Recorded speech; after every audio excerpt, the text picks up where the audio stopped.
Hi, this video is all about faulting for A-level geology, and in particular the additional understanding that's required for the Year 13 course.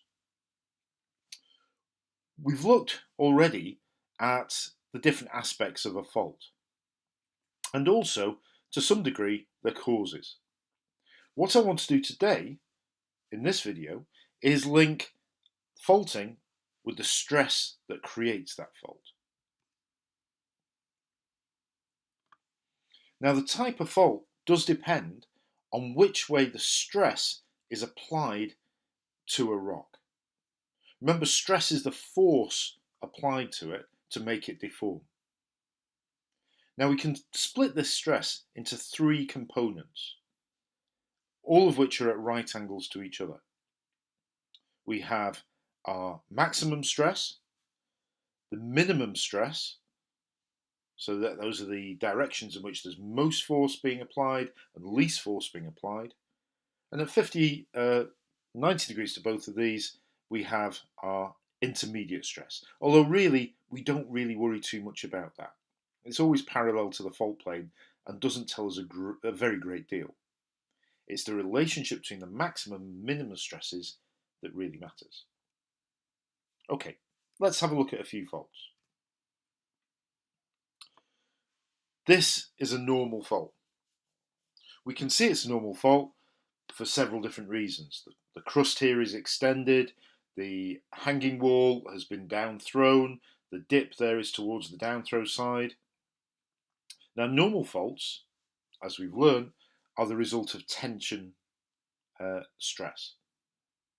In this case then, our minimum stress, the way the fault is actually going to move, is horizontal. Our maximum stress applied to this fault is going to be vertical.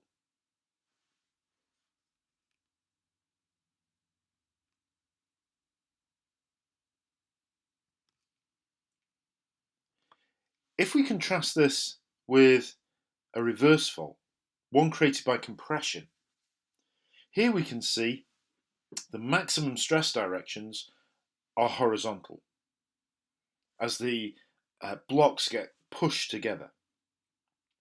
The minimum stress directions, the way the fault is actually going to shift, here is vertical. This compressional environment then shortens the crust. You can see in this reverse fault how the crust is shorter, the hanging wall here has been upthrown, and the dip is towards that upthrow side.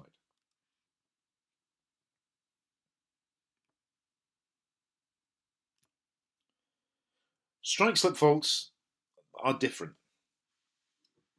Here we have both maximum stress and minimum stress in the horizontal plane, with intermediate being vertical.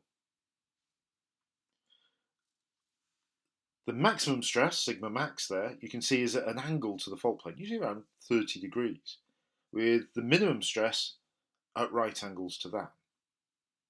This allows the rocks to slide past each other. It's creating the shear force that creates a strike slip fault.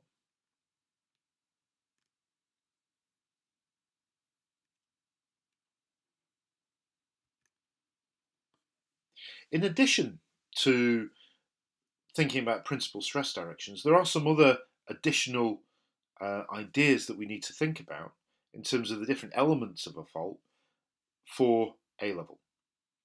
They're listed here on this slide.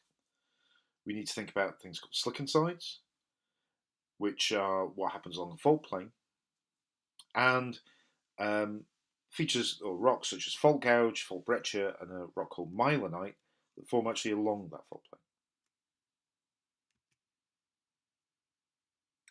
Now, the surface of a fault, when it moves, can create some fairly distinctive features. We can see in particular the formation of a feature we call a slickenside. Now, this is a a striated or scratched or polished fault surface. Sometimes we will see some fibrous growth of minerals, but really it's slick insides that we need to focus on. Now, these features along the fault plane are going to be the result of the last stage of movement of that fault. They'll often destroy any effect of previous movements on faults. This is a picture of some fairly typical slickensides. You can see the parallel scratches running down this rock surface and the smooth, polished appearance of this rock. All of this is a result of the friction along the fault plane. This friction can have other effects on the rocks surrounding it. It can start to break up the rock, and that will create a number of different types of rock type actually along the fault plane, possibly even defining the fault plane. We call these fault gouge, which is a very fine grained material, less than a millimetre across, usually fairly unconsolidated. Fault Brecher is where we get broken class or fragments of rock more than a millimetre in size. They can be very large though, and these are often cemented together by mineralisation along the fault plane. Where we get extreme shear stress, we can have a very distinctive rock forming called a milanite.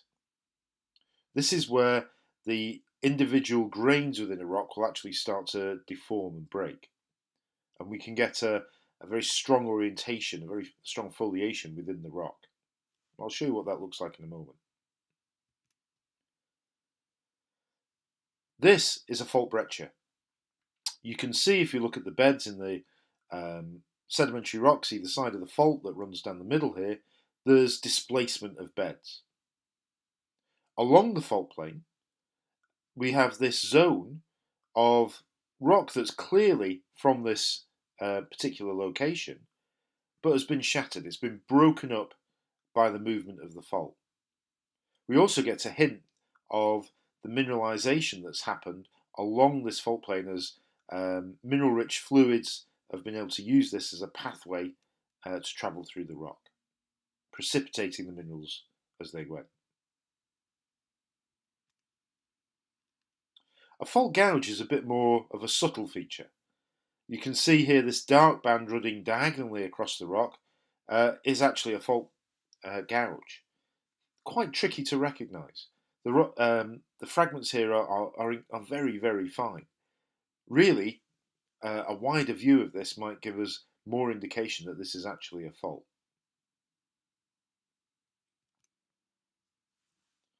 The final feature we look at is a milanite. This is a microscopic view. The scale bar at the bottom there represents 0.5 millimetre.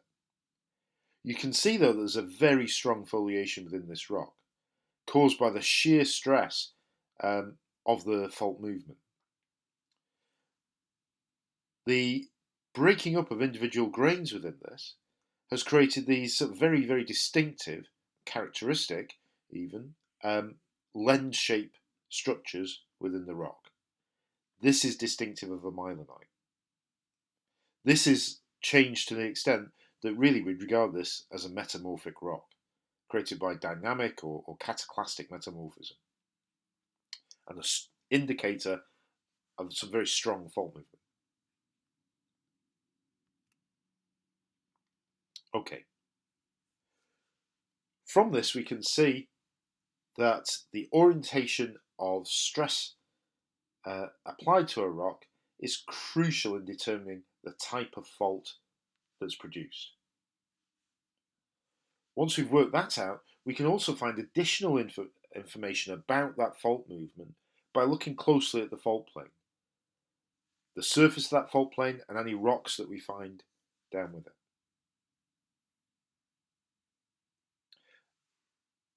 Remember to come up with your interesting question and bring it to class. I'll see you then.